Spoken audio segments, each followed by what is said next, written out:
بھی آپ پیچھے پیچھے بیٹھے ان سے گزارش ہے کہ قریب قریب لے کے آ جائیں، قریب قریب بیٹھ جائیں۔ قریب بیٹھنے سے جو ہے وہ دلوں کے اندر محبت بیٹھتی ہے، اور یہ جگہ سامنے بالکل خالی ہے، عجیب سا منظر پیش کر رہی ہے۔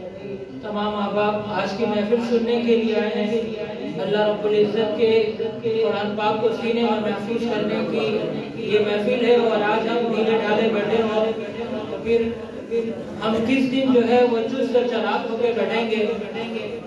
ان ھذا القرآن یہدی للتی ہی اقوم، اللہ رب العزت کی کتاب قرآن مجید فرقان حمید میں سے ایک آیت آپ حضرات کے سامنے پڑھی ہے۔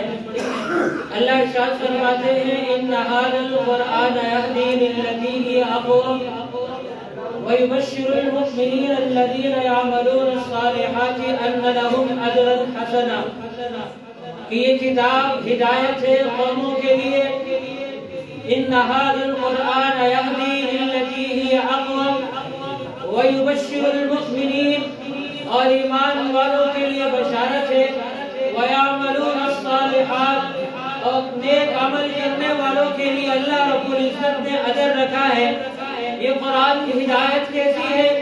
اسی قرآن پاک کے اندر آپ کو اٹھنے کا طریقہ ملے گا، اسی قرآن پاک کے اندر آپ کو زندگی گزارنے کا طریقہ ملے گا، اسی قرآن پاک کے اندر آپ کو معاشرہ ٹھیک کرنے کا طریقہ ملے گا، اسی قرآن پاک کے اندر آپ کو زندگی کیسے گزارنی ہے اسی قرآن پاک میں ملے گی۔ آئیے قرآن کو کھول کر تو دیکھیے، اسی قرآن کے اندر انسانیت کے لیے ہدایت ہی ہدایت ہے۔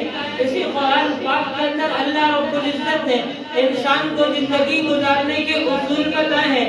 ایک اصول بتانے لگا ہو، اللہ رب العزت نے قرآن پاک کے اندر انسانیت کو مخاطب کر کے کہا کہ انسان یا ایھا الانسان ما غرک بربک الکریم، اے انسان تجھے کس چیز نے اللہ رب العزت سے دھوکے میں ڈال رکھا ہے؟ تو دوسروں کے طریقے کو اپناتا ہے، تو دوسروں کے طریقے کو اختیار کرتا ہے، اس پاک نبی کے طریقوں کو اختیار کیوں نہیں کرتا جس کے لیے اس پوری کائنات کو رب جلال نے بنایا ہے؟ آج انسان یہ سمجھتا ہے کہ میں یہود و نصارہ کو خوش کر لوں گا، آج انسانیت یہ سمجھتی ہے کہ میں انگریزوں کو خوش کر لوں گا۔ یاد رکھو تمہارا یہود و نصارہ سے تعلق، تمہارا انگریزوں سے تعلق نہ رب کو راضی کر سکتا ہے نہ رب کے نبی کو راضی کر سکتا ہے۔ میں نے عرض کیا ان ھذا القرآن یہدی للتی ہی اقوم، یہ قرآن قوموں کے لیے ہدایت ہے۔ ایک صحابی رسول اسلام لانے سے پہلے کا واقعہ بیان کرتے ہیں کہ ہم مسلمان ہوئے اور مسلمان ہونے کے بعد ابھی ہمارے اندر اسلام کی تقویت اور اسلام پورا مکمل دلوں کے اندر بیٹھا نہیں تھا، اور ہم نے یہ کہا کہ چلو ایک بت بھی رکھ لیتے ہیں اور رسول فرمان کی بات کو بھی رکھ لیتے ہیں۔ پہلے لوگوں نے کوئی بت کس چیز کا بنا رکھا تھا، کسی نے روزی کا بت بنا رکھا تھا، اور کسی نے جو ہے وہ کھانے کا بت بنا رکھا تھا، اور کوئی جو ہے بت کے سامنے ہاتھ جوڑ کر کچھ مانگا کرتا تھا۔ وہ کہنے لگے کہ ہم نے بھی ایک دو بت اس طرح بنا رکھے تھے اور ہم ان بتوں سے مانگا کرتے تھے۔ ایک دن ہم نے اپنے اس بت کو تلاش کرنے کے لیے نکلے تو دیکھا وہ بت ہمیں نہیں مل رہا۔ ہم نے جنگل کے اندر گئے، ہم باغبان کے اندر گئے، ہم میدانوں کے اندر گئے، دیکھا ہمیں ہمارا بت نہیں مل رہا۔ چلتے چلتے ہم نے جا کر دیکھا کہ بت اوندے منہ پڑا ہوا ہے اور اس بت کے اندر ایک کتا کھڑے ہو کر پیشاب کر رہا ہے۔ تب ہمیں جا کے پتہ چلا کہ رسول اکرم صلی اللہ علیہ وسلم جو قرآن لے کر آئے ہیں، رسول اکرم صلی اللہ علیہ وسلم جو فرمان لے کر آئے، یہی انسانیت کے لیے ہدایت ہے، یہی انسانیت کے لیے رہنما ہے، یہی مسلمانوں کی کامیابی ہے، یہی مسلمانوں کے لیے بہترین اصول رکھتا ہے۔